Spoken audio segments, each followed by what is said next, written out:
Welcome, and thank you for joining us today. My name is Kirsten Loita. I'm a partner at Osage University Partners, and I lead up our university relations efforts.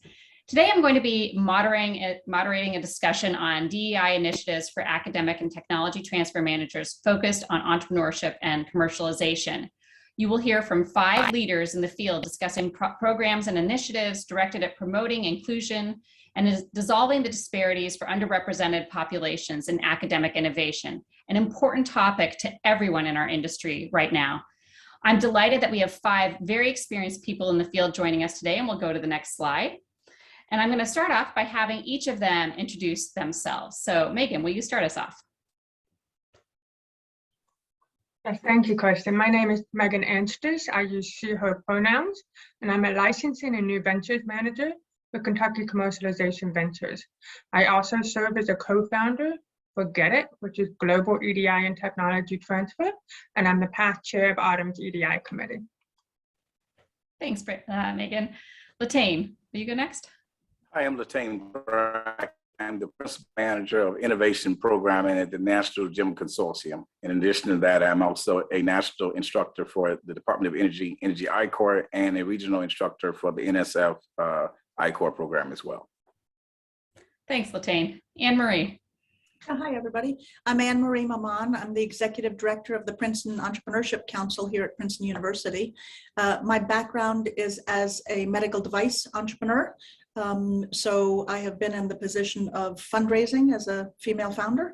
Now we support alumni, faculty, graduate students, and undergraduates as they're working towards entrepreneurship, though they don't all have to become entrepreneurs. Great. Thank you, Anne-Marie. Nicole.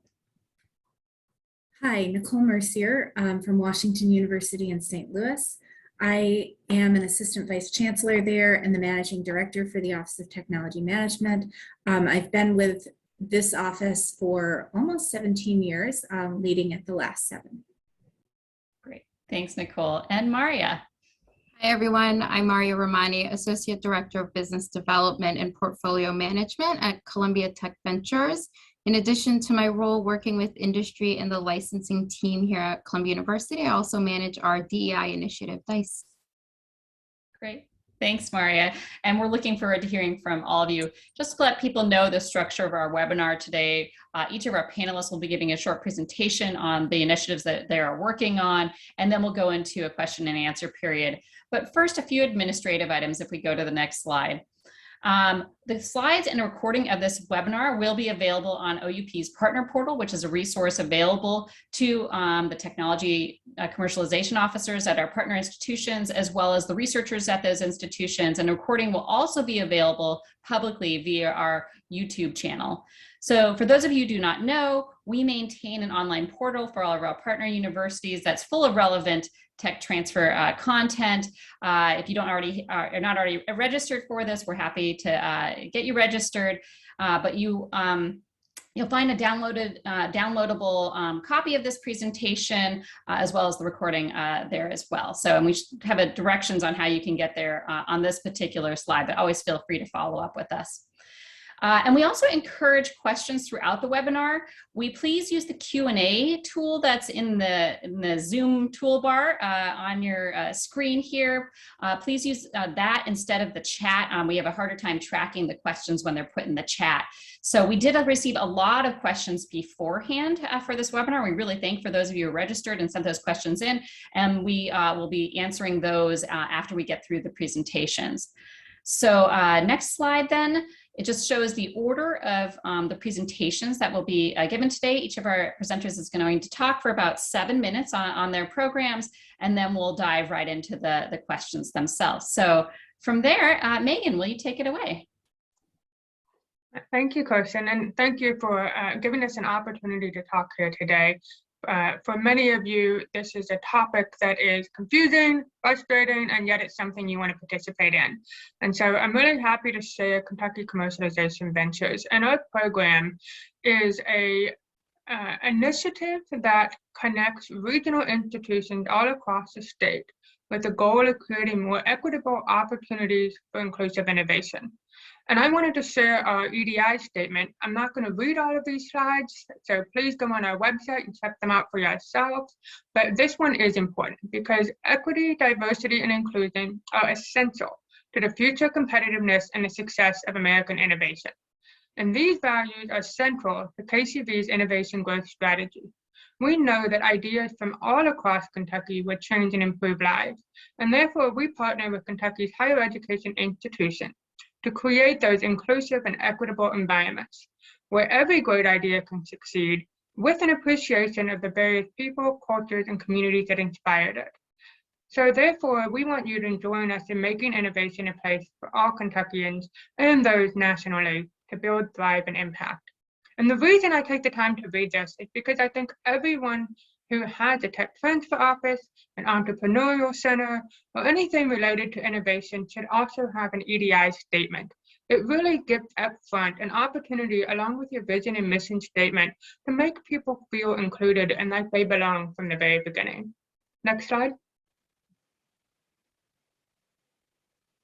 Next slide, please.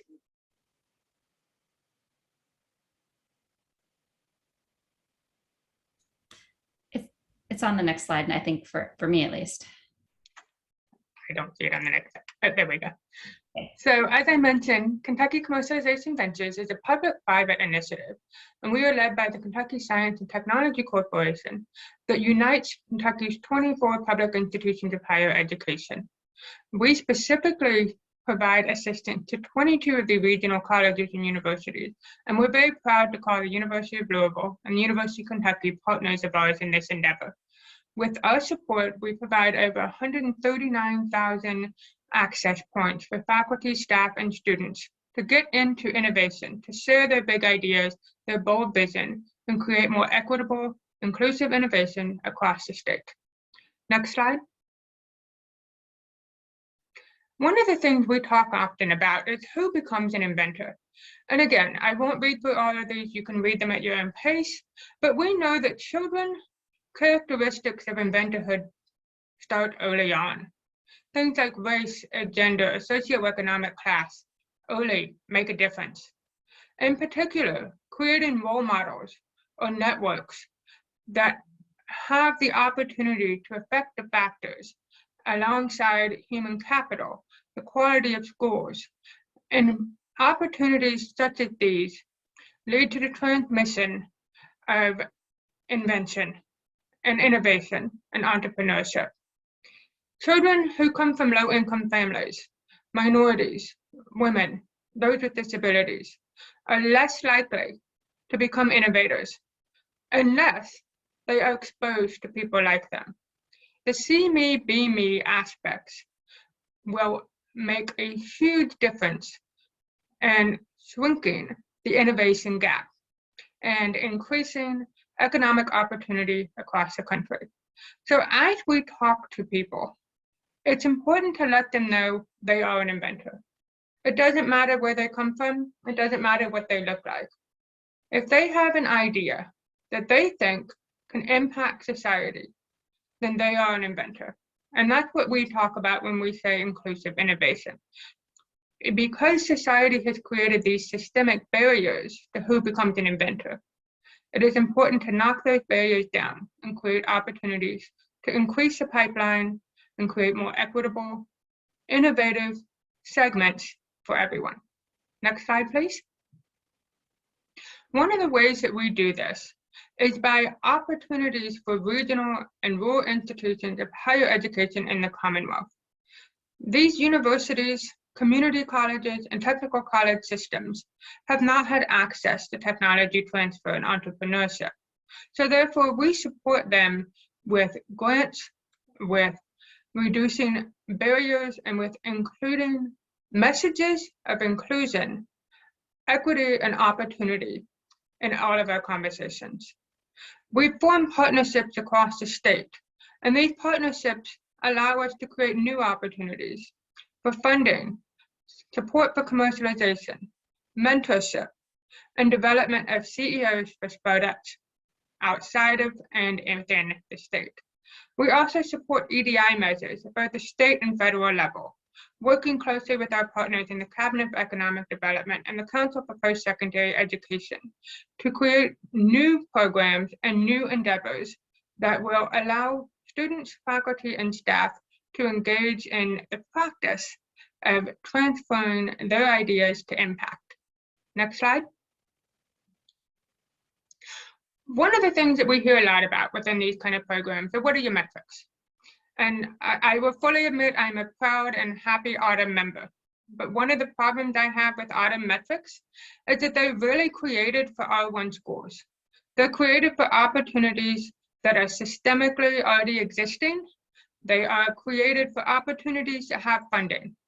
And so therefore, we have developed a set of metrics that focuses on equitable access and opportunity.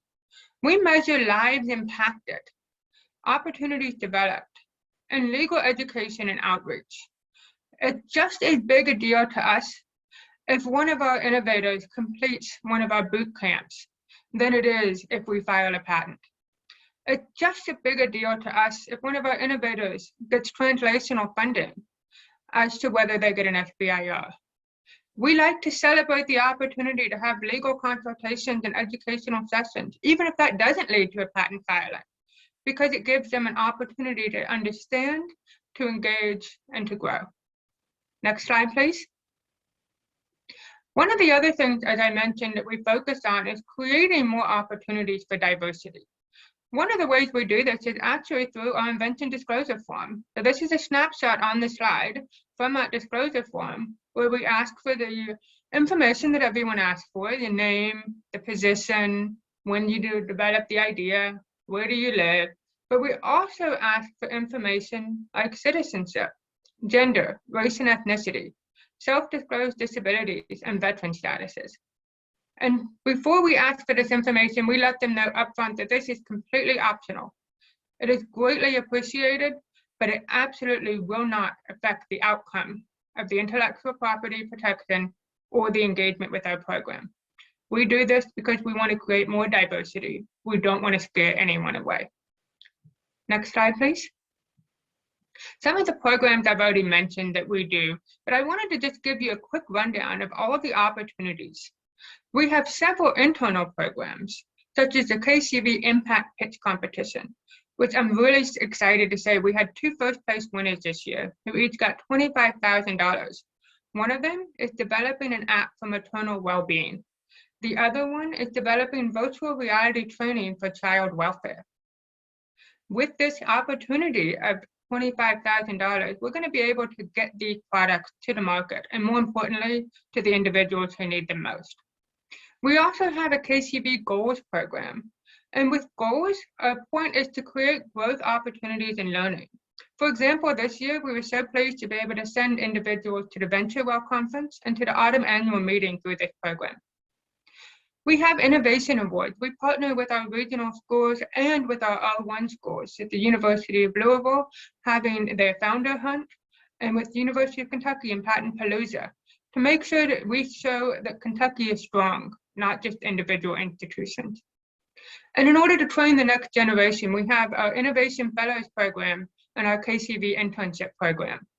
The Fellows program is a boot camp. It's 6 weeks, and it gives them introduction to technology transfer. We walk them through what goes into a disclosure, what it means to take your idea to a product, and how they can communicate their science with stakeholders around the world. With the internship program, we offer a year-long engaged learning experience, not just to those who are in the STEM field, but to anybody who feels like they'll retain value from working with our program. We also, of course, offer the standard services. We file patents, copyrights, register trademarks, and start up companies. But we do this in consultation with some of the universities who have never had these opportunities. In the past year, we are so proud that for the first time, our community college filed a patent. So did one of our regional schools. We spun out our first company. And these kind of wins are the kind of things that make a difference, not just within our lives, but within those who see their faculty members engaging and see that they too can be part of this program. We have innovation awards, and we finally engage with legal schools, as well as heading the Kentucky Intellectual Property Alliance. to create, again, that pipeline of individuals, because we know it's not something that can just happen once a faculty member reaches tenure. But we really want to dig in from kindergarten through 12th grade, as well as community colleges and university systems. In order to support the work of these wonderful innovators, we have grant funding like GEDITT, which is the Kentucky Network for Translational Research. This is a program that reaches across the entire state. 24 institutions have an opportunity to compete. We also offer entrepreneurial training, Enrich, which is done in conjunction with HBCUs and MSIs. Launch It and New Excel, which are done through our partnership with the University of Louisville and the University of Kentucky. And finally, SoCap Accelerate, where the purpose is not to train you on how to do a business model canvas, but instead how to have social capital. How do you create those networks, those mentorships, those ties that will make so much of a difference to the success of your company? Next slide, please. So I want to leave you with one of my favorite quotes, which is, do the best you can until you know better. Then when you know better, do better. Maya Angelou was a lifelong advocate for creating more inclusive opportunities, and I encourage you to join her and do the same thing. Thank you very much for your time, and I look forward to answering any questions you might have. Thank you, Megan. That was terrific. We're going to move on to our next presentation, and we're going to probably hold questions until our question and answer period, unless they're really specific to the slides. So great. Maria, you're up next. Awesome. Thanks so much, Kirsten. So I'm Maria Romani. I'm so excited to tell you guys a little bit about the DEI program we started at CTV a year and a half ago, and hopefully inspire you guys to launch similar programs at your institutions. Next slide.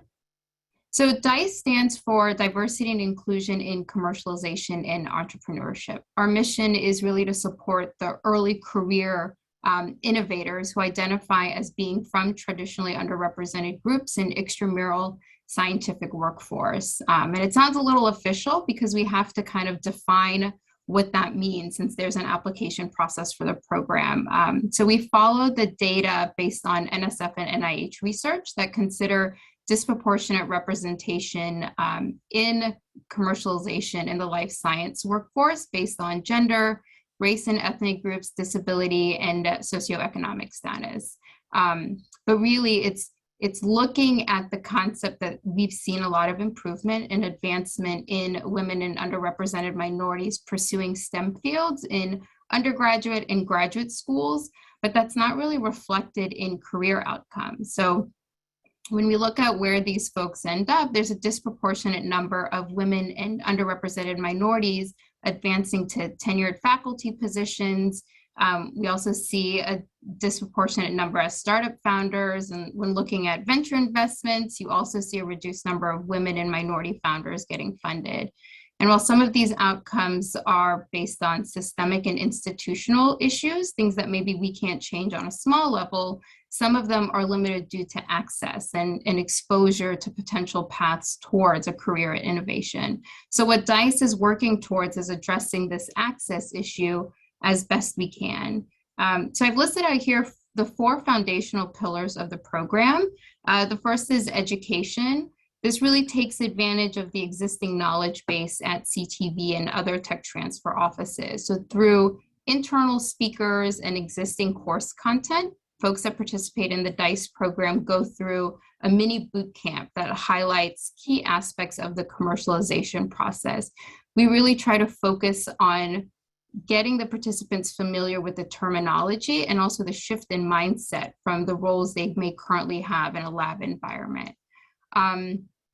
Mentorship is another core pillar. It's known to be a very important factor in career development. So through the DICE program, we provide participants with an opportunity to have one-on-one meetings with CTV's executives and residents and other members of our network that can give students some guidance and advice on career, but also possibly feedback on innovations and ideas that they may have. And so a lot of folks, like myself, that identify as being from an underrepresented group or have a disadvantaged background, they don't have the same network as their counterparts through their family and friends to talk about how do you get funding for a startup? How do you translate in innovation. And so allowing them to connect with folks in our network gives them that opportunity. And then here is my favorite part of the program, the Fireside Chats. This is something that Megan mentioned when she said, see me, be me. These are sessions exclusively for the DICE participants with speakers that identify as being from an underrepresented group in their field. And they come in and talk about their path to success, as well as any hurdles that they had to overcome to get there. It's meant to be a platform for open and honest questions from the participants, but also a safe space for our speakers to share their stories with the participants. So we opt to not record these sessions, and we've observed that's really made a difference in the discussions.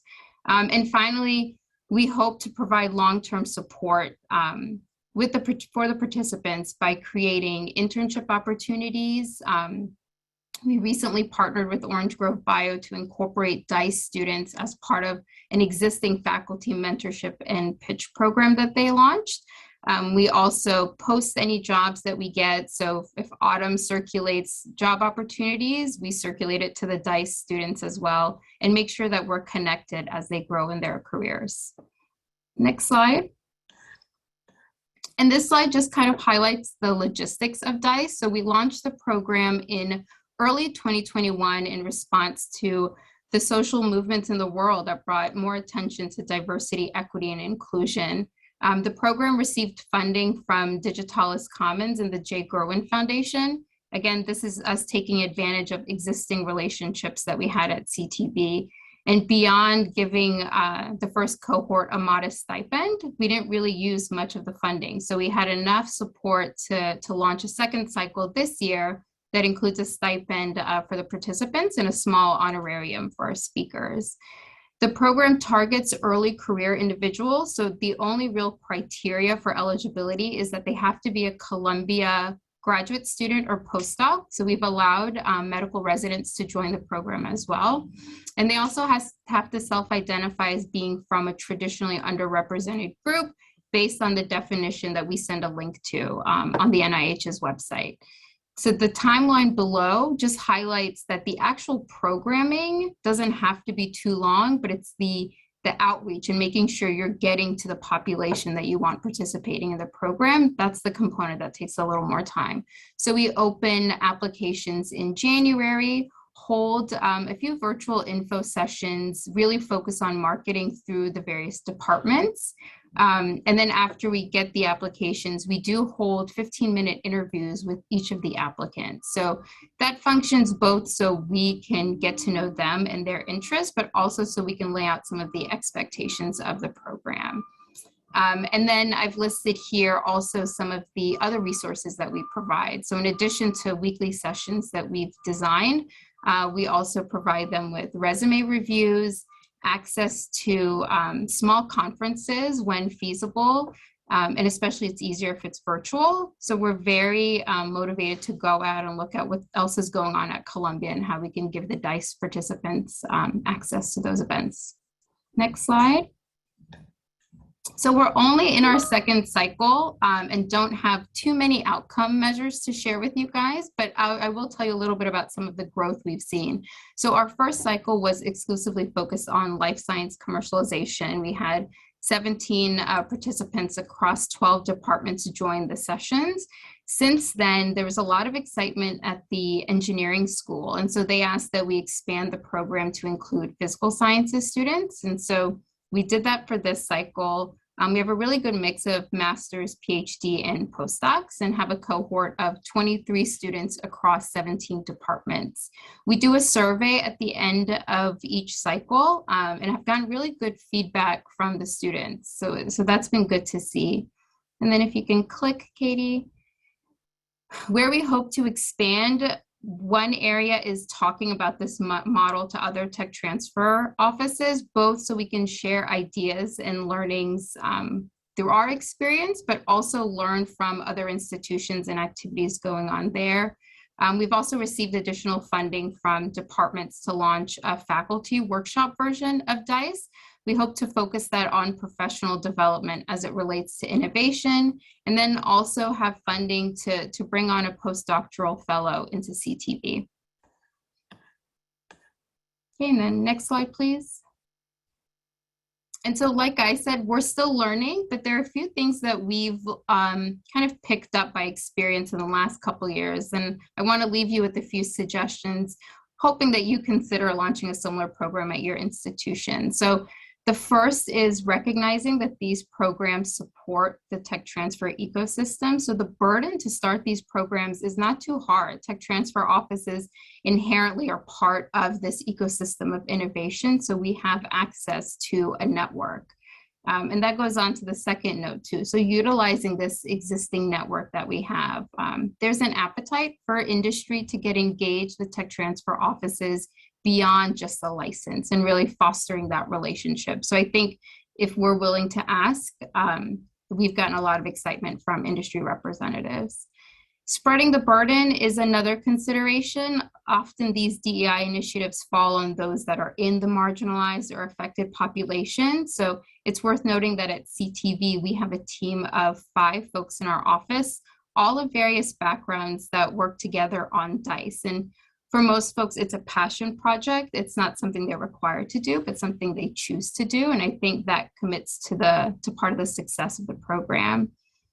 The importance of creating a community. This is something we learned from feedback that we received from the first cohort. So they wanted as many opportunities as they could to engage with each other, not just with industry folks. It was tough because of Zoom and things having to be remote, but something to consider when developing a program. And for our current cohort, we're going to have our first in-person session tomorrow. So we'll see how that goes. And finally, maybe most importantly, it's important to create a comfortable space for open dialogue. I think a lot of us want to record content as much as we can so we can use it for other purposes and share it, disseminate it to make the largest impact. But I think in topics like DEI and creating an environment where people can just focus on listening, it's important to be picky about what types of sessions we record. So with that, thanks so much for your attention. I'm happy to answer any questions at the end. Thanks, Maria. We have one question that's really specific to your program, so I'm going to ask it really quickly before we move on.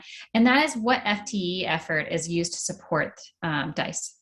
Yeah, so for now, like I said, we have 5 folks working on this, and it's really their evening roles. So we have not brought anybody on to do this yet because it's been a passion project. I think as we're thinking about expanding, we'll definitely need to bring someone on board to manage this. It's a great point. And then we'll be talking a little bit about that in another presentation later today. So, all right, we will move on to the next slide. And Latane, please introduce your program. I think that maybe this may be an introduction for many of our audience members on this. Excellent. Thank you. My name is Latane Brackett. So the first thing I'm going to do, I'm going to drop in the website to the National GEM Consortium, and I also put in my calendar link, as well as you can link into me on LinkedIn if you would like to have some more discussion. But I'm the principal manager of innovation programming for the National GEM Consortium. So it's important at first, because most folks have not heard of the National GEM Consortium. So I want to make sure that I just give that background. GEM has been around 45 years, and really the whole vision is around scientific impact. We just, this year, were the recipient of the Presidential Award for STEM leadership and mentoring, and we're made up of 130 top universities in the country, which include many of the Ivy League, the top 50 engineering schools, as well as some HBCUs. And in addition to that, we have the consortium includes 73 corporations who are corporate sponsors. So together, they sponsor underrepresented minorities in their STEM fellowship, whether that be a master's, a PhD, or a master's and a PhD program.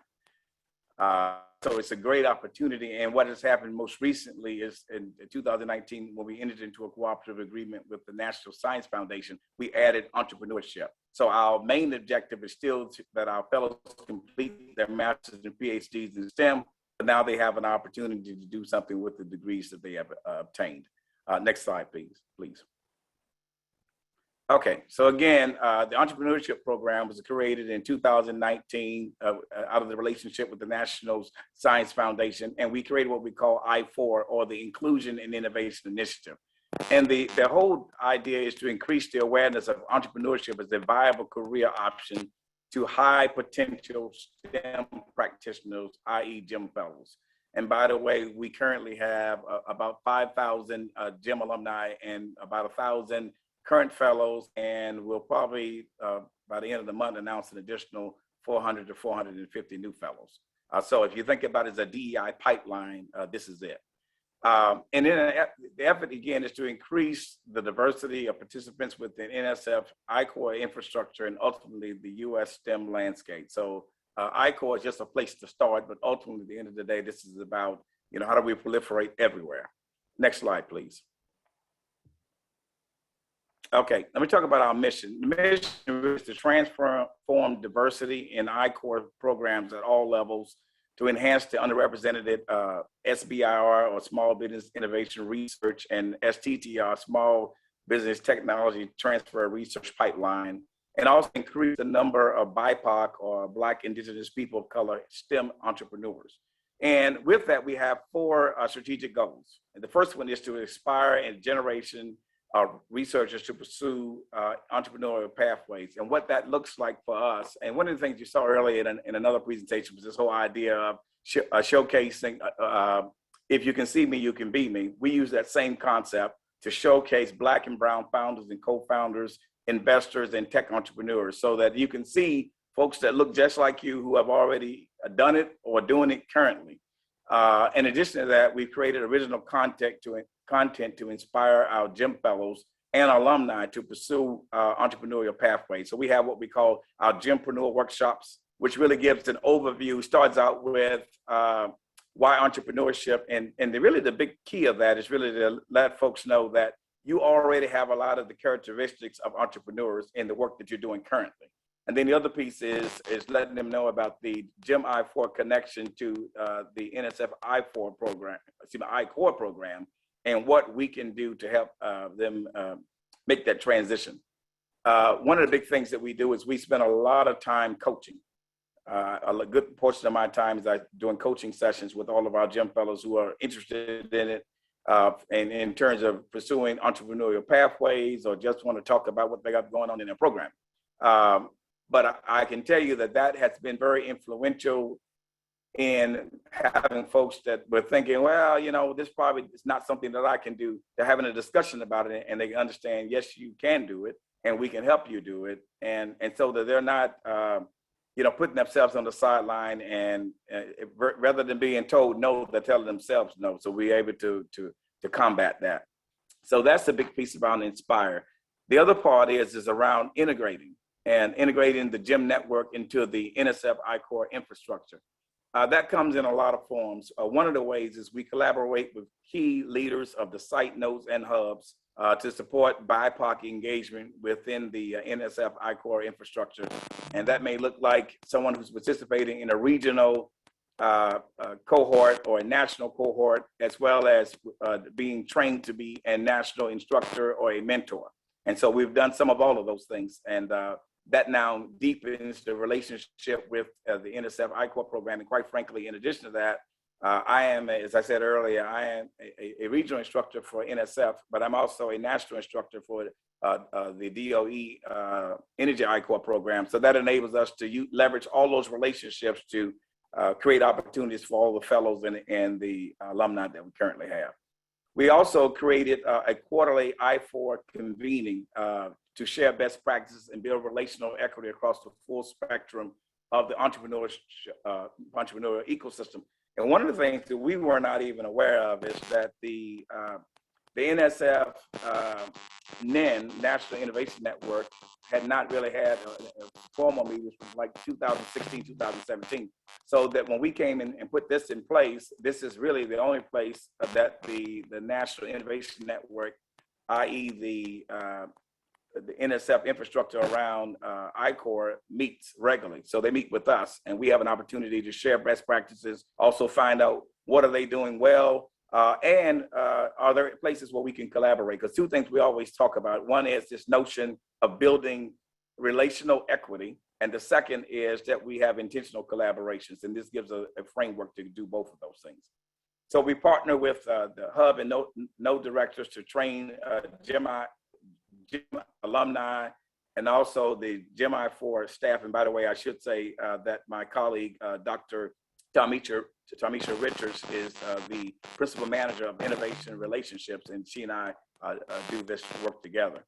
And in addition to that, we also develop GEM fellow regional I-Corps cohorts, because in some cases, it's important that we are able to have some cohorts specifically for GEM fellows, where they get a chance to interact and to build relationship and networks, and also be supportive of one another in terms of entrepreneurial endeavors. Next week, we really focus on this notion of increasing the number of NSF I-Corps teams with BIPOC researchers. And what that looks like is creating pathways for GEM fellows to translate their research from the lab to the market, as well as partnering with the NSF I-Corps directors to offer what we have now deemed free, high quality professional development training. One of the things we found is that language really matters. There's a lot of language that we can use that actually excludes people, because you look at it and you're almost like you're thinking about the infomercial. Somebody says, well, we're doing this, and that. And you're like, okay, well, what's the price tag on this thing? If the training is free, why not say that up front? Why not up front say that we have free, high quality professional development training that even if you don't want to be an entrepreneur, will help you in your graduate research. We find that framing it that way has made a difference. And to be honest, I'll give credit to Dr. Norm Rapino out of the University of Toledo, who partners with us greatly and actually gave us that tidbit that we have run with.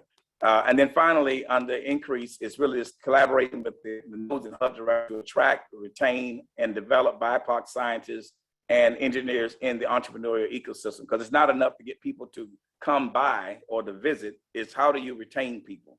How do you develop them and give them opportunities? So what we do is we spend time not only with getting you involved in a regional, but getting you to a national, get you in front of the directors at the program directors at the NSF, so you can talk about, what does it take to get SBIR funding? What does it take to be in PIF or IPERF? And fortunately, we've been able to see some of our alumni and some of our recent alumni become IPERF fellows, as well as getting the SBIR funding. And so that's just a great opportunity, not to mention some of the other things that are incidental in terms of the programming that is actually available at the institutions that they may not even be aware of. And finally, I'll talk about this notion of impact, the diversity and inclusion of the entrepreneurial ecosystem. And that's really leveraging DEI leadership to share best practices and to give boards to BIPOC co-founders. And that comes in the form of us having deep relationships with the hubs and the node directors. And so that we can give some impact in terms of things that work well, don't work well, and then how we can, again, leverage all of the strengths that we have so that we can kind of move in the same direction. It's also about demystifying entrepreneurship, shattering the myth that BIPOC masters and PhD fellows are devoid of ideas. I don't know how many times I've heard that when I first started this work over the last 2 years as well. We can't find anybody that has any ideas, but yet these same people are getting masters and PhDs in STEM. And so how do you accomplish that goal without having an idea? So it doesn't match up. So again, that's not something that we want to be fighting about. We just want to demystify, shadow it, move past it, and then create an opportunity for folks to flourish. And the last thing is to champion inclusive innovations that uncover barriers to entry and advancement, because we believe that is truly important, and that's our role in this space, to partner with as many people as we can and create opportunities not only for our fellows, but for others as well. Next slide, please. All right, and I'll leave questions till the end. Great. Thank you so much, Latane. That was terrific. And I think we're going to have a number of questions, especially because a lot of what you were talking about are just kind of these formative ideas and statements that really are the crux of a lot of why these programs, are being developed and the effects that they can have. All right. So we'll move then on to Anne Marie. Great, thanks. Those are some big ones to follow. So first of all, I put this slide up to talk about DEI initiatives at the university. It's just to make sure that it's clear that it's not just within the innovation and entrepreneurship, that equity, inclusion, diversity is important all throughout the university. We're seeing a lot of changes. I've been at the university for 6 years, and this initiative has been really ramping up, taking off. They're hiring, they're embedding it into programs all across the university, which I think is really important for all of us and for the end result of what we want to achieve. Could you switch the slide, please? So in that line, I want to talk a little bit about some of the things that Princeton is doing, because I think that that pipeline will bring innovations and entrepreneurship. But if we're not also focusing on the pipeline, we're cheating ourselves of the quality that we will get. So Princeton has really been a leader in affordability, college affordability. Right now, 22% of undergraduates coming in are Pell eligible, which is a marker for low income, and 18% are first generation. That has changed a lot, even in the last, I think, 3 years. It was 17%, it's gone up to 22%. This means that in every single class around campus, in every conversation, there are diverse backgrounds economically, there are diverse backgrounds in all different aspects, which changes the experience. Students also that need financial aid don't get loans, they get grants. 82% of seniors graduate debt-free, which is very different from most schools. And the ones that do borrow typically borrow for something like they want to go to Greece over the summer to do a research project, and they graduate with $9,400 on average of debt. That's very different from when I was in school, and very different, I think, from a lot of other schools. It makes a difference. Graduating without debt allows people to do what they want to do instead of taking a job to pay their loans back. We're also looking at that in the graduate student salaries. So we've just recently increased the graduate student salaries by 25% to $40,000. There's a conversation about whether $40,000 is appropriate and enough, but 25% is a large increase in a one-year change, and it signals a strong, it sends a strong signal that that graduate students shouldn't have to worry about their finances. They should worry about their academic research on campus. But also we're talking about the faculty. So faculty diversification and the faculty pipeline. For example, we have a new professorship of Indigenous Studies. Another thing is that unless you have very strong graduate students and postdocs who are diverse, you don't have a strong pick for faculty who are diverse. So one of the things that the university did a couple of years ago was put in a postdoc research fellowship that is especially looking for diverse postdocs, with the idea that these students will be moving into the academy. Probably not all of them will be, but the intent is for them to become faculty at an institution, an academic institution. And there's a lot of programming that goes along with it, as well as funding that goes along with it. And then of course we have the Faculty Advisory Committee on Diversity. I'm sure many schools have that, and our supplier and contractor diversity. There's been a big push on campus over the last, especially the last 3-4 years, to diversify our suppliers and our contractors. So it's not just the people that are coming to us in the innovation entrepreneurship ecosystem on campus. It's all throughout the campus. If you could switch to the next slide, please. So I'm going to talk a little bit about some of the initiatives that we have.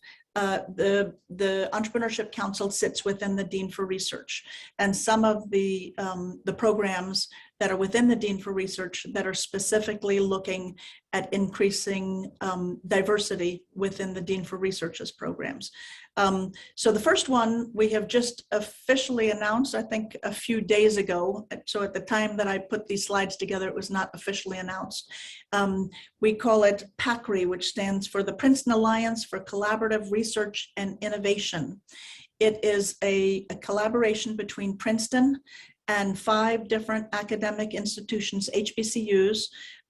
We have, for the starting year, we have Howard, Jackson State, Prairie View A&M, Spelman, and the University of Maryland Eastern Shore. And this is for a faculty member from one of the HBCUs to partner with, an equal partner with, a faculty member at Princeton, and it will come with funding, up to $250,000 worth of funding over 2 years. We understand that not all schools have the depth of support when it comes to research. So in addition to the cash for the research, there's also programming behind that to allow the funds to flow and the support that needs to go with the research. And that will also, as these innovations move from research into innovation to tech transfer, that will also start to move over towards collaborations and tech transfer. Another program through the Dean for Research is the Amplifying Voices Distinguished Lecture Series. So this is a program specifically for graduate students and postdocs, and it is the graduate students and postdocs themselves who select who the distinguished voice will be. It is a different voice than I think you would get if you were asking the faculty or the administration to select. So this year it ended up being postponed because of COVID, but the choice was somebody that most of us in the administration had to go and Google to find out, whereas it was not somebody in our sphere and now is in our sphere. So that's, I think, good for us as well. It brings some new fresh faces into our space, which is great.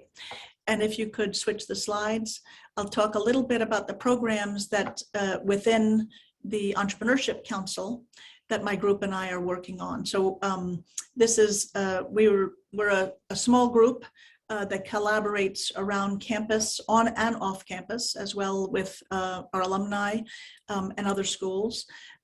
So all of this is done in collaboration, as we think everything should be. So the first one I'll talk about a little bit is the Empower Conference. This is a new annual conference. This past year, it was celebrating Black academic entrepreneurs. It is different for Princeton in that it is not focused on Princeton or Princeton alumni. It's focused on Black academic entrepreneurs, including Black faculty and Black alumni that are academic entrepreneurs. But we pulled in a lot of people that we don't often connect with, which is we think, as it should be. We also pulled in a lot of people from around the US and actually around the globe. I think we had 27 different countries represented in attendance. It was virtual, and we had 33 states represented in attendance. We did panel conversations, and we did workshops, and we did keynotes, and we did a pitch competition. The pitch competition was, in our mind, was sort of a two-step process. The first step was bringing applications in and mentoring the applications that came in to get, some of them were not quite ready yet. We still mentor them so that they will get themselves ready. The ones that we selected to go forward, we had teams mentoring them. And then the final prize was $100,000 cash, non-dilutive cash winning, which was a significant amount of cash that can help a startup hit some real milestones. This year coming forward, we're going to be celebrating women entrepreneurs. So that will probably be next spring. We haven't set the date yet, but keep your eyes open for that one. We have another program, which I think is quite unique, that we are just kicking off. It's called the Start Entrepreneurs Program. So this is a program, and we are, for us in entrepreneurship, we think all the way across the university. So this is not just a STEM program, we're all the way across to humanities and the arts as well. And this is a program that brings in, it could be a postdoc researcher or a post-PhD, depending on where they sit in which department. They'll be collaborating with a faculty member on an innovation. We will fund them for a year on campus. We will push in education and mentoring and support teams and all the programs we already have. And then we will work with them to take that innovation off campus to turn it into a startup. Whether it's a for-profit or a not-for-profit, we don't care. Tax status is not our issue. What we do care a lot about is impact. So what we're looking for in this program is to have impact. So those Start Entrepreneurs will work a year on campus, a year and a half off campus. It comes with a lot of funding. It comes with about $400,000 worth of funding, a lot of mentoring, a lot of education. Our focus is to increase the number of diverse entrepreneurs. So we are especially encouraging to people who of diverse backgrounds who are not well represented in entrepreneurship to come forward and look to join that program. It will be kicking off, the first 4 will be kicking off in September. We are about to open up the application process again.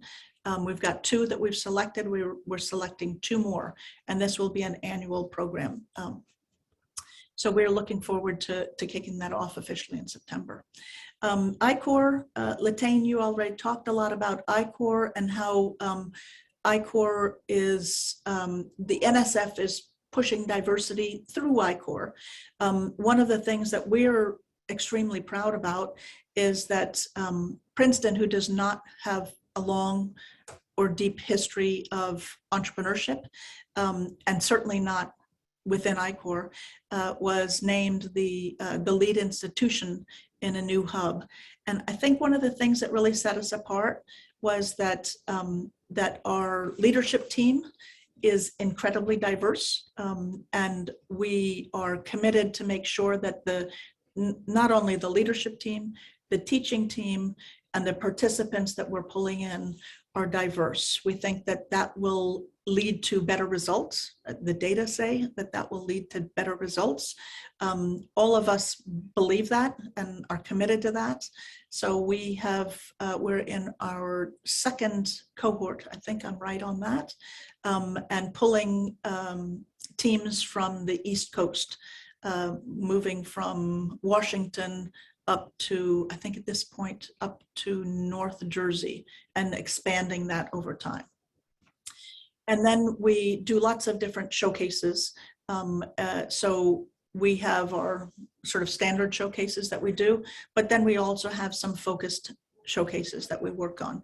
So whenever we do a showcase, we also always collaborate with somebody or somebodies, and we try to make sure that we are collaborating with somebody who has a focus on diversity. As has been said, if you can see yourself in it, then you're more likely to believe that you too can be in that. So not only in the startups that are presenting, but in the panelists and in everything that we present, we try to make sure that we have good diversity, as it should be. One of the things we are quite pleased about was we actually organized the first time that Princeton had an event in Harlem, which was very successful. And we're working with the Women's Network and the Black Alumni Network and the Latino Alumni Network. Next slide, please. And that is, I'll move it on to questions and move it on to the next speaker. Great. Thanks, Anne-Marie. Yes, we will hold off on questions until Nicole gets through her slide. So Nicole. Sure, thank you. And I've just listened to 4 very impressive presentations. They all sound super professional. And so now I feel like you are going to listen to the non-professional who just sort of bootstrap stuff.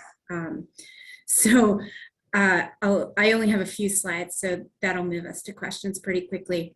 But I've been thinking about how do we support diversity in inventors within the tech transfer office, so slightly different. If you could go to the next slide. In about 2012, our university was moving to support innovation in a broader capacity. And about the same time, I had started getting in tune with understanding that certain populations were not at the innovation or inventor table. And what I thought at that time was it was an opportunity for us to consider how do we sort of raise the tide for everybody and enable those populations that had not been able to participate heavily in commercialization in this new route that the university was taking. So I guess we knew this was a problem and we had an opportunity. So at that time, I wrote a grant to our provost office and we launched what we call WIT, Women in Innovation and Technology. Why did we focus on women? Because we could keep metrics, frankly. So we know that the population of women in STEM is much higher than other underrepresented populations. And we thought, well, if we can apply some of what we understand from this underrepresentation and really target the barriers, can we make a difference? So we keep metrics. That's why we started. So in 2014, we launched the first program.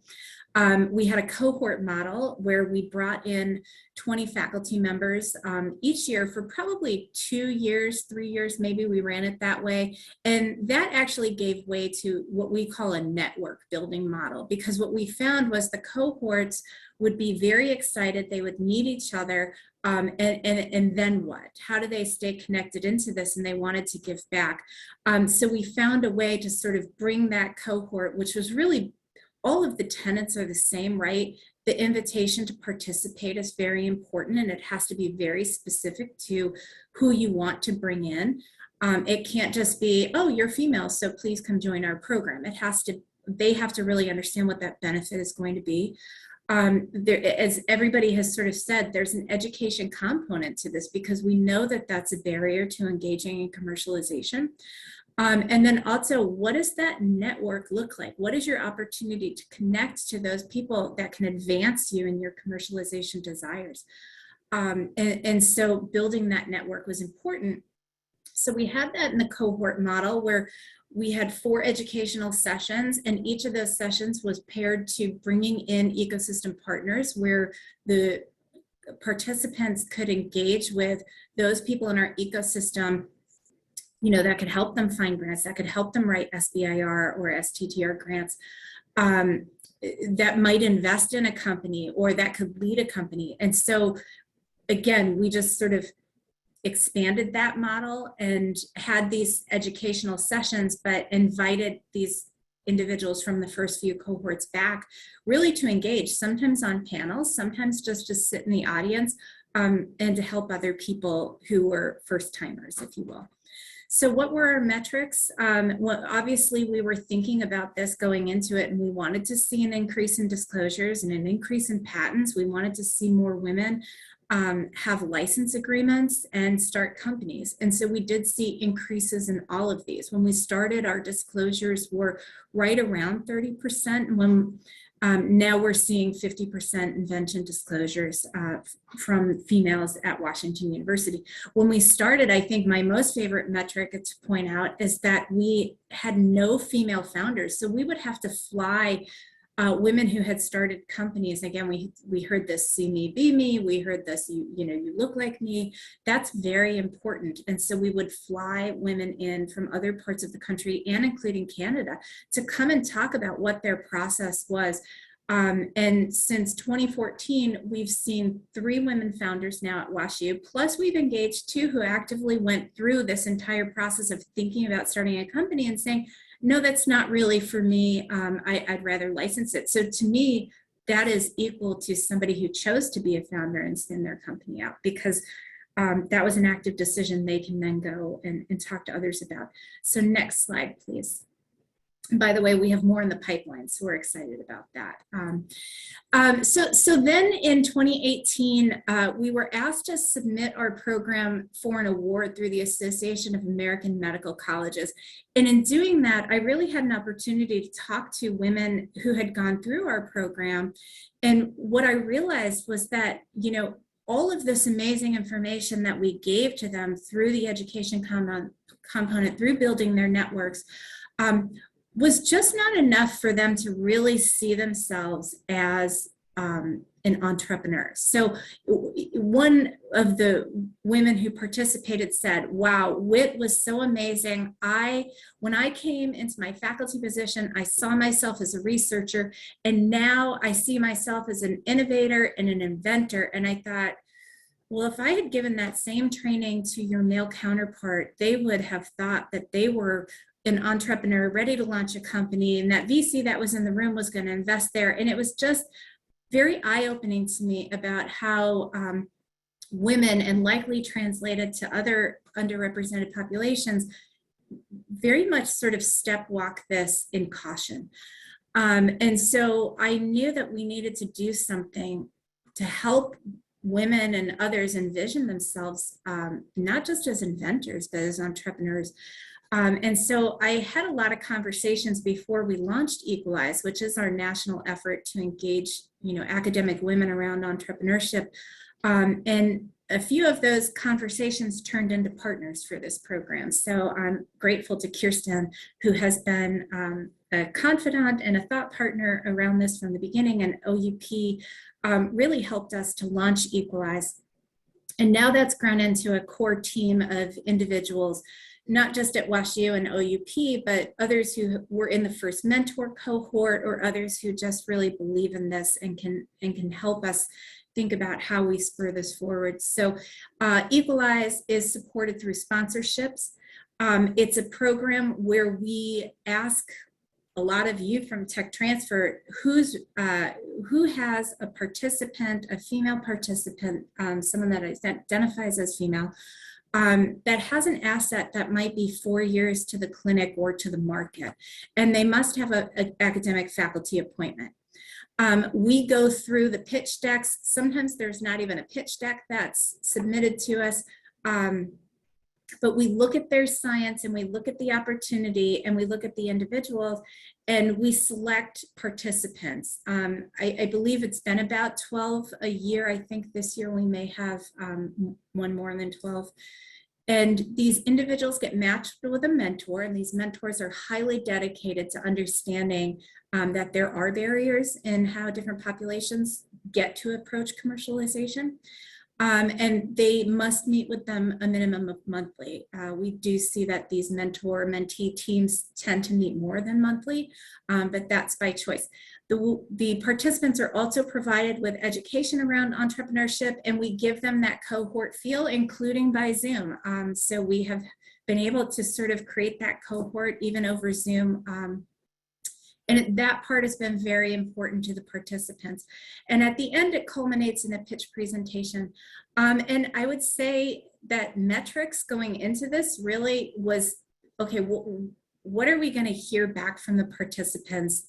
Is it worth their while? Are we going to see, you know, interest from investors coming and listening to these pitches? Are we going to get enough mentors that, you know, believe in this mission? And so they weren't hardcore metrics like we were thinking about when we started WIT. But what we've realized is that the companies pitching in Equalize have received investment, and the credit from the participants has been in part given back to Equalize. The individual participants, some of them have formed their companies, so they didn't have a company going into Equalize, and by the time they exited, they were ready to actually really form a true company around this. And we've seen mentors continue to support their mentees after Equalize. Some of this is as board participants, and some of it is just in that general conversation. So again, no hard and fast metrics that we were thinking about going in other than engagement and how do we figure out if we're moving the needle. But I think, you know, what we hear year after year from equalized participants is that the needle is moved and we are thrusting them towards either finding an investor or putting their company out there or giving them somebody who can strategically think about this with them. Next slide, please.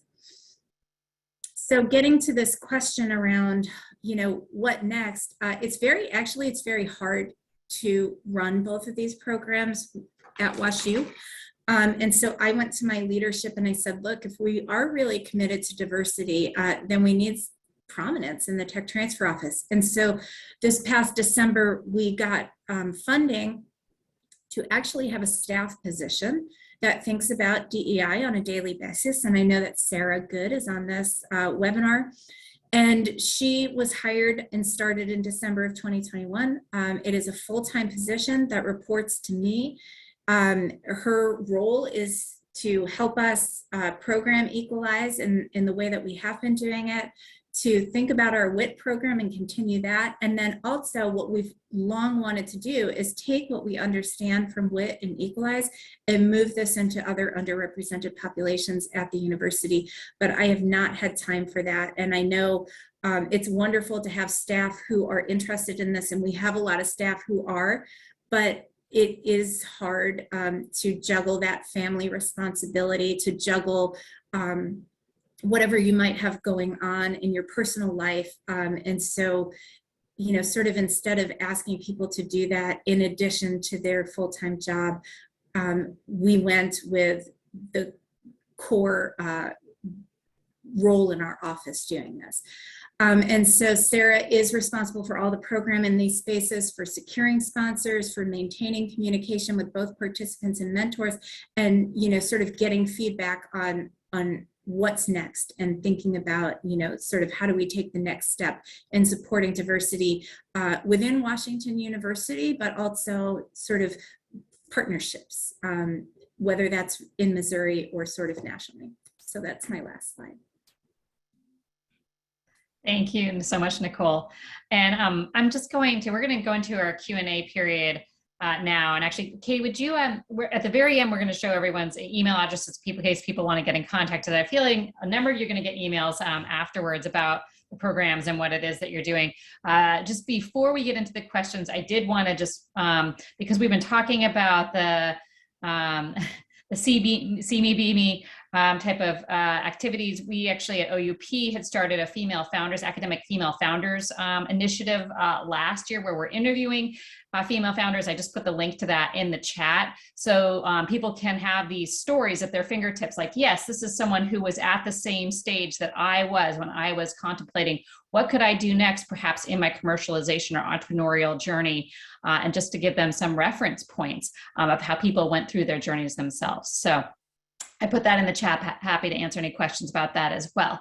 I'm going to start off with the questions that came in during the webinar, and then we go to the ones that came in beforehand, because since we have those categorized. The first couple are actually for you, Maria, about CTV. How are CTV boot camps for DICE different from innovation boot camps that are usually offered?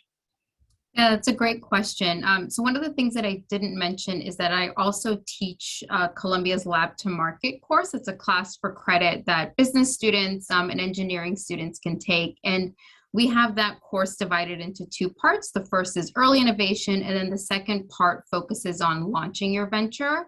And so DICE participants are welcome to join that second part. So they have access to the same educational content that we offer others at the university. But in addition to that, we'll have specific sessions for the DICE participants covering very specific topics like Lean Launchpad and how to give a pitch. The one thing I'll note, though, is that what we focus on is what we know, right? So all the educational content that we give focuses on innovation and commercialization and IP.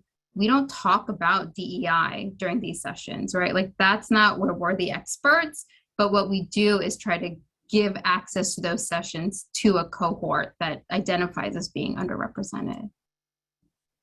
Thanks, Maria. And the next question is, what is CTV looking for in terms of connecting with other tech transfer offices? You have this audience here, you were talking about that. Is there a hope to eventually expand DICE to make it a regional or a national program? Wouldn't that be awesome? I would say, yeah, like going big is obviously the goal, but I think the hesitation is sometimes when we wait for something to be big in a consortium, we forget about the little wins. So I think the first step is just sharing our learnings. Like, I'm happy to talk to anybody and help you develop a similar program. And then if there are opportunities to go after funding together to make this something larger, I think we'd be happy to explore that opportunity as well. Great. Yeah, so it sounds like reach out to Maria. She's willing to work on it. Great. Latane, next question is to you. Could you talk more about the idea of demystifying entrepreneurship and how to confront that challenge? And I think this goes into kind of our discussion we're going to have next on engagement in general. So could you just speak on that area, demystifying entrepreneurship and confronting? Yes, I think the first thing is one of the things that has to be demystified is that if you watch the movies, you know, you have two guys, generally they're two white young men, and they come up with an idea and they run with it, and everything happens wonderfully, and there's no additional funding they get from the government or any. They do it all on their own. I think so. That's the first thing that has to be demystified. Is that folks need to understand that many of the large tech corporations that exist today had a certificate from the federal government, either through the NSF, NIH, or DOE, or any other agencies. So that's the first piece. And I think the other part of it is we have a lot of individuals who may be engaging in entrepreneurial activities but don't even know it. For example, most folks, when if they're doing a nonprofit, it's been my experience, folks don't think that that's entrepreneurial, even though you have to do everything you need to do to put together a business plan. I mean, you just can't say I'm doing a nonprofit and all of a sudden magically it comes together. You have to go do all the work for that as well. You got to do the customer discovery. You got to have the business model canvas and all those things, and understand your ecosystem and your customers and who you're going to serve and how you're going to serve them, how you're going to fund it, and all those kind of things. So part of it is doing a change in the way we think about the work that we're doing and what we're engaged in. I have some fellows right now at the University of Washington in Seattle that they're in their second nonprofit, but they didn't think anything. Well, I don't know if I can be entrepreneurial. What do you mean you can't? You don't know if you can be entrepreneurial. You're already doing the things. So I think sometimes it's a matter of pointing to the activity that's already taking place, that you're already in this area. You may not be connected to any of the resources. So therefore, you don't think that you'll be an entrepreneurial, and no one is saying, hey, you're an entrepreneur, even though you're doing all these things. That we have another Jim alum, Dr. Colquitt. He has a STEM network that I think they meet 3,000 people meet. Okay, so you got 3,000 people meeting together to talk about STEM every year, and I mean, how many of us have? And you're not thinking necessarily that you can play in this space. So I think part of it is listening, explaining, and then also connecting the dots for folks around what are the resources, and whether it be I-Core, whether it be some of the innovation programs at the universities. The nice thing about this panel is that many of the institutions that are part of OUP are also a part of our consortium. And so I can point to at Columbia, Dr. Yasmin Felice, who went through the national cohort for I-Core and has developed a handheld ultrasound system and has a patent on it. So we have a number of folks that are in this space, but again, it's how do you connect the dots for folks? And then also, even though I'm walking by the door, how do I create the invitation that I actually go in the door? And when I go in there, I'm well received. And then as a result of that, I'm also well resourced. Because I think the difference between those that are doing very well and that aren't really has a lot to do with the resources that they have, which may not just be funding, but also relationship and the relational equity people are willing to spend to help them be successful. Great. Thank you, Latane. All really great points. I'm going to probably have to skip over a few of our questions just because we have so many questions that came in. Anne-Marie, this first question I'm going to direct to you. This is again from these ones that were sent to us beforehand. What tactics have you used to build with communities that are underrepresented in the innovation process to help build that trust and get that engagement with them? Oh, Anne-Marie, you're still muted. Tactics that we have used. I think we've been hearing a lot of them during this conversation, in that we make sure that all of our events, that the speakers are diverse, which means that we have to diversify our networks, which means that my group and I need to go out to events that we might not have thought about before, that now we need to go out and put ourselves in communities that maybe we're new in. So part of that is expanding our comfort zone and expanding our network to be able to see more people, and then to bring them in, to put them into our database of people that we couldn't pull in for events, for speakers, for panels, for conversations. I think that is probably one of the, if I'm thinking about tactics for finding people that we can pull, is taking ourselves out of our own comfort zones. It would be very easy for us to just sit in our, our campus community or our alumni community of the people that are around my year of graduation, but we need to expand that. So we go to a variety of different types of events like these, and reach out and make sure that we're documenting who we're seeing and how we can pull them in. Thanks, Anne-Marie. And Megan, are there particular things that could be done for best practices, perhaps on outreach to underrepresented groups who may not be aware of the Tech Transfer Office and its activities? Are there things that you've seen in particular in those areas? Yeah, I think one of the things that we do is try and remember what the purpose is. So, and I will refer to an article, Nicole and Kristen are both authors on this, that we just published in NIA in February. And one of the things we found is that for especially a lot of women and others who are not as well represented in innovation, it's not about the money.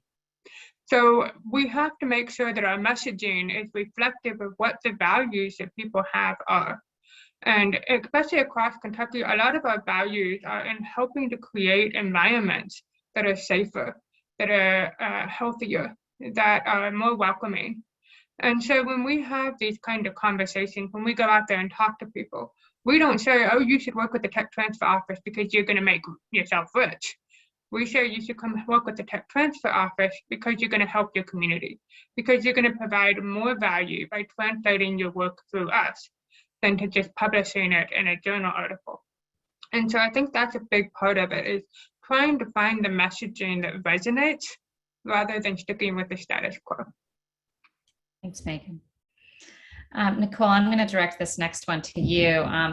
And it's about getting buy-in from middle management or management in general at the universities to encouraging participation with staff with loaded to-do lists, perhaps a lot of other obligations and things on their plates, but also just for the programming, for example, getting your hire in your office for DEI, getting that buy-in from folks on these areas. Right. So one of the things that helped us was getting the buy-in from the provost level, first of all, because once we had buy-in at one of the highest levels of the university, others could follow suit. And so they had the opportunity for us to, they have small pilot grants available. And so we went and had a conversation about why we were doing this and what we were doing, and the importance of it. And I think, then that step of having that conversation is critical when you're going, if I go to a department chair, and really making it relevant to that individual as well about, what we're seeing in innovation at the university. Faculty want to be involved in this, and they're making this decision of where to take a faculty position based on the support at the university. And so our mission in getting more diverse innovators is actually aligned with the mission of many departments who are trying to differentiate profiles within their programs as well. So I think it's aligning incentives. And then also it doesn't help to have sort of the high level people championing your mission. Great, thanks. I'm sure we have a lot of more questions. We actually do have more questions on engagement, but you guys have provided some really good answers, and I know we only have 10 minutes left. So I'm going to move on to questions about programming and making sure programming is accessible. Megan, how do you support people with disabilities? For example, do you have a system for making agreement templates 508 compliant? Great. So one of the things we rely on is that Microsoft and Apple have actually created opportunities within their programs to use for disability check, or as we call it, accessibility check. So if you run your software programs correctly, you can definitely make sure your forms are compliant with the needs. We also make sure our programs are accessible in using things like captioning and making sure that our presentations are readily read by screen readers. We also try to make sure that in all of our forms, we say if you need extra accommodation on top of the ones we're already going to be offering you, please reach out and let us know. So by creating that welcoming environment from the beginning, we don't often have to worry about whether we're doing something that is federally done. That being said, we have had times where people have come back and said, oh, well, this particular box wasn't something that was picked up. And then we just respond immediately. So it's not a matter of how many times we have to pass this up the chain. But like Nicole mentioned, a lot of people want to do better and they want to create more inclusive environments. So quick responses when needed and getting on top of something before you ask. Very, very helpful, Megan. And, you know, honestly, I found your recent article incredibly helpful. Would you mind posting that into the chat? I think it was helpful for a number of us just to really understand how we can make things more accessible for folks as well. If you could put that in, that'd be great. So next question, Maria, this person written in, would love to hear how much your efforts and programs have made a difference in the space for inclusion and also for funding. I know your program with DICE is still early, but you know, do you have something to comment on that? Yeah, absolutely. So these programs like DICE are often called pipeline programs. So it's really helping with the workforce. And I think our metrics, like Megan mentioned earlier, really focus on impact. So we will follow the participants. So we do like a survey at the end of each cycle. And then every year we hope to do another survey just to see where people are. And then that way, hopefully I can report back to you guys that we really have made an impact with the number of founders that come out of the program, but even small wins. I mentioned an internship program. So we have 3 folks out of our current cohort that are now interning with the venture group, which is really exciting. It's measurable impact. Latane mentioned somebody out of Columbia, Yasmin. Yasmin went through the DICE program. So it's great to see her taking advantage of other opportunities that can help her grow in her career. And really, I don't know if the person, you know, used the word inclusion intentionally or not, but I think we'll do our part to push diversity as much as we can into the workforce. And what we hope is that on the other side, these venture groups and these and funders and decision makers are also open to being inclusive of the diversity that we're bringing in. Definitely. And we're seeing so many more programs and other things being developed in these areas on the investor side, startups, commercialization side. So it's all coming together. We're not there yet at all, but it's getting there. Latane, you know, you have an audience right now of interested folks, et cetera. How do you have an ask potentially for the people who are attending this and what they can do to be helpful to the program? I have 2 asks. The first ask is just to share the information about the National Gym Consortium's Gym Fellowship. And that's just something that if you have folks that are in your network right now that are looking to pursue their master's and PhDs in STEM, why not let them do that for and so if they can get in fact, I was talking to someone yesterday from Fort Lewis College in Colorado, because I was trying to reach an outreach to Native Americans. And she said, oh, well, we have a relationship with ASU. I said, well, so do we. So you can still go to ASU or Arizona State University because they're one of our consortium members, but you can do it for free. So you still go to the same place you were going, but now you have some additional funding, which may take a load off you and allow you to think about entrepreneurial pathways when you're not thinking about how I'm going to pay my bills.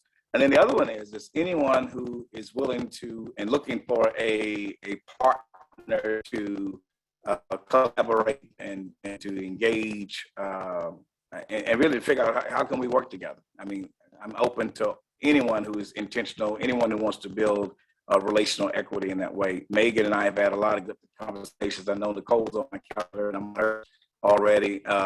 So how can we work together? Because a lot of what we're trying to do is in the same space. This is a huge space, but it's a small space at the same time. And so how do we work together and align our resources so we can be even more effective and do it at a rate that exceeds what we can do alone? Yep. Absolutely. That's a really good point. And I think we all are realizing that we can do much more together than alone. And Mari, I'm looking forward to see the growth of your program, especially after more people are learning about it. We do have a question from the audience that just came in about how the DEI initiatives and personnel within office report directly or indirectly to the institution's diversity officers. And I think that question really is directed to you, Nicole. Sorry. So we don't have anyone that we have to report any of our metrics to. The programs that we're doing are fully contained within tech transfer, but we do go out and talk about what we do, and we share our metrics in our annual report, and that annual report goes to all institutional officials. We do have conversations with there's a diversity group within the university, and we do participate in those, and we do talk to our Title IX officials. So we are in contact with them, but there's nothing that is requiring us to share our metrics. I guess it's more voluntary. Mm-hmm. Thanks, Nicole. And we only have a couple of minutes left, but we did have a lot of questions come in initially before the program about metrics. Megan, I thought that you presented on that particular spreadsheet was incredibly helpful for people to see about thinking about alternative ways to look at metrics. And then a number of you brought up other things to look at with regards to metrics. But is there anything else with regards to metrics that any of you would like to bring up as we kind of close this out for today of what people should be perhaps looking at with regards to metrics, perhaps not just, with DEI, but overall on, what are our aims and goals with technology commercialization, and what does that mean as far as, outcomes we should be looking at, and that will actually help, again, the whole here. So is there anything else that people want to bring up? Megan, do you want to start?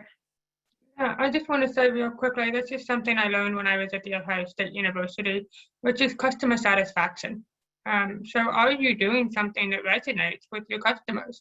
Are you creating an environment where they feel like they are welcome to participate? And ultimately, if you aren't, what do you need to change to do that? So are you tracking the way that people feel satisfied with what you do, both negative and positive? And you can do that formally or you can do that informally, but if you're not keeping pulse on your customers, then that's a key metric that you should be thinking about a little more closely. Anything anyone else wants to add? I would also add, one thing we also look at is expanding your view of what is entrepreneurial and what is innovation activities. For example, because one of the things we look at, one of our key metrics is around how many people are attending our Entrepreneurial workshops, we have our pep talks, we have our Voices from the Field panels, and then also how many are going to the regional cohorts, national cohorts, et cetera. But what we also found out is that some folks who hadn't done any of that were working at startup companies, had started startup companies without any of that guidance. So I think you can participate in pitch competitions. So you have to broaden your view of what are all the things that they're doing in the space that's entrepreneurial and what that's innovation driven, and capture all of that. And I think the other piece of it is just the collaboration piece. To what degree are we collaborating with others to create opportunities? And to me, I think that's what we get some of our greatest wins is when we collaborate with others. Yeah. I couldn't agree more. Collaboration, creating these networks, it's very hard to even like track. How are you, what are these networks, what's the actual output from those networks, et cetera. All of that is helping the environment and these eventual outcomes.